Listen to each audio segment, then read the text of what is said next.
இந்த வக்ஃப் போர்டு சட்டம் 1995 இந்த சட்டம் என்னன்னு முதல்ல தெரிஞ்சுக்கணும். இந்தியால அதிகப்படியான நிலம் முதல்ல ஆர்ம்டு போர்சஸ் இருக்கு, இரண்டாவது ரயில்வேஸ் இருக்கு, மூணாவது வக்ஃப் போர்டு கிட்ட. வக்ஃப் போர்டு கிட்ட எவ்வளவு நிலம் இருக்குன்னா 9,40,000 ஏக்கர் வக்ஃப் போர்டு கையில இருக்கு.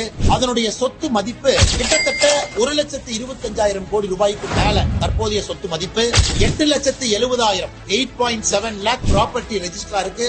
இந்தியால சொத்துக்கள் அதிகப்படியாக 3வது இடத்துல போர்டு வச்சிருக்காங்க. இன்னைக்கு பிரச்சனை என்னன்னா, சமீபத்துல திருச்சியில நம்ம பார்த்தோம். திருச்சியில திருச்செந்துறை அப்படிங்கிற ஒரு கிராமம் முழுவதுமே வக்ஃப் போர்டுடைய சொத்துன்னு சொல்லிட்டாங்க. ஒரு விவசாயி சொத்தை விற்க போகும்போது என்ன சொன்னாங்கன்னா, ரெஜிஸ்டர் ஆபீஸ்ல வக்ஃப் போர்டு என்ஓசி வாங்கிட்டு வாங்க. அப்பதான் தெரிஞ்சு பெரிய போராட்டம் வெடிச்சது. வெள்ளூர்ல இந்த மாதிரி பிரச்சனை, தமிழகத்தில் இந்த பிரச்சனை பார்க்கிறோம். இன்னைக்கு வக்ஃப் போர்டு சட்டம் என்ன சொல்லுதுன்னா, வக்ஃப் போர்டு ஒரு சொத்தை தன்னுடைய சொத்தாக சொல்வதற்கு வக்ஃப் போர்டுக்கு முழு அதிகாரம் இருக்கு அப்படிங்கிறது இன்னைக்கு இருக்கக்கூடிய சட்டம். நீங்களும் நானும் ஓவர் கம் பண்ணோம்னா வக்ஃப் போர்டு போய் நோ அப்ஜெக்ஷன் சர்டிபிகேட் வாங்கி அந்த டாக்குமெண்ட்டை ரெஜிஸ்டர் அலுவலகத்துல கொடுத்தா நம்முடைய சொத்தை கிரயம் பண்ண முடியும். இதுல ஆச்சரியம் என்னன்னா, திருச்செந்துறை ஊர்ல இருக்கக்கூடிய சுந்தரேஸ்வரர் கோயில் 1500 ஆண்டுகள் பழமையாக இருக்கக்கூடிய ஒரு கோவில் எப்படி வக்ஃப் போர்டு சொத்துக்குள்ள அந்த கோயில் வர முடியும்? இதான் இன்னைக்கு எல்லாருக்கும் இருக்கக்கூடிய.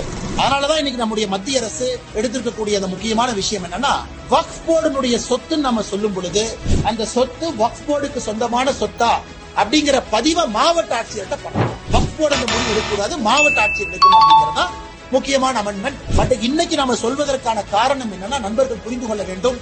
சுன்னி முஸ்லீம் இருக்கிறாங்க, ஷியா முஸ்லீம் இருக்கிறாங்க. இந்தியாவை பொறுத்தவரை 2 முக்கியமான இஸ்லாமிய சொந்தங்கள் 2 பிரிவுல இருக்கிறாங்க. அதே நேரத்தில் சூஃபி முஸ்லீம் இருக்கிறாங்க. இன்னைக்கு சூஃபி முஸ்லீம் பொறுத்தவரை குற்றச்சாட்டு என்னன்னா, வக்ஃப் போர்டு சட்டத்துல அவர்களுக்கு மதிப்பு இல்லை என்கின்ற குற்றச்சாட்டு இருக்கு. குறிப்பாக அவர்கள் நடத்தக்கூடிய சொத்துக்களையும் வக்ஃப் போர்டு தலையிடுறாங்க. அதற்கும் வக்ஃப் போர்டுக்கும் சந்தம் இல்லை என்பது இன்னைக்கு சூஃபி முஸ்லீம் வைக்கக்கூடிய முக்கியமான குற்றச்சாட்டா இருக்கு. குறிப்பாக இஸ்லாமிய பெண்கள், இஸ்லாம் சமுதாயத்தில் இருக்கக்கூடிய அடிமட்ட சொந்தங்களுக்கு இந்த சட்ட திருத்தம் மூலமாக நல்ல ஒரு விஷயம் நடக்கும் என்பது நம்முடைய நம்பிக்கை. அதனால் இது தமிழகத்தில் சில அரசியல் கட்சிகள் சொல்வது போல குழப்பத்தை ஏற்படுத்துவது போல ஒன்றும் இல்லை.